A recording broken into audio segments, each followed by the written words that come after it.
I would like to thank the Coast Salish peoples for welcoming us onto their traditional territories today. And I hope and I pray that the words that we use and the actions that we do not bring disrespect. Having said that, I also like to mention that Carol Murray Martin is here at the table because she works in the downtown east side, and she sees firsthand how residential school abuses, issues play out in the downtown east side of Vancouver. So that's why I've asked her to be at the table. So with that, we're going to move right along. So as I've said, my English name is Betsy Briere, and my Anishinaabe name is Swate Se. I'm here to talk about the rape and the revictimization of Indian school, residential school survivor warriors. I'm here to try rape, and I'm here to tell truths, and I'm also going to name names. So I'm going to give just a bit of a background to the group that's at this table. Recognizing that Indian residential school survivors' voices were being drowned out, that we were being talked to, talked over, and talked about, we decided to create a space where those who were confined could discuss our issues and maybe some support, we could provide some support for each other. The people in the group exercise principles of democracy and respect for each other.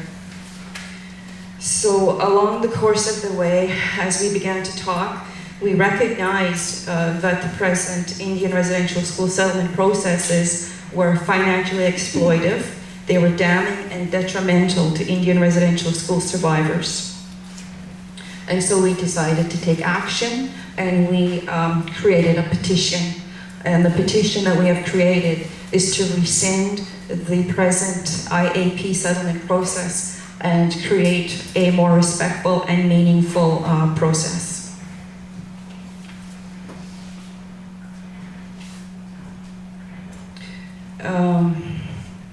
At this point, I'm going to name our rapists. Those who brokered the Indian residential school settlement process are rapists. The process is the epitome of rape. Given that the people who brokered the process, Phil Fontaine and his wife, and then lawyer for the Assembly of First Nations, Kathleen Mahoney, made at least $4 million each brokering this process. Their lawyer friend, Tony Marchant, was reportedly made over $100 million. We only got peanuts so far. The National Consortia, who is a group of Pirana lawyers who Fontaine and Mahoney set up, are also rapists. The Government of Canada is also a rapist and are re-raping and re-victimizing us, and all the churches and religious organizations who operated the residential schools. We also support the National Indian Residential School Survivor Society's demand for additional review for this process. The remedy that we seek, or some of the remedies that we seek, is one, to address the demonizing and stereotyping of Indian residential school survivor warriors as mentally ill, morally dysfunctional, morally corrupt, sexually perverted, damaged goods with poor parenting skills.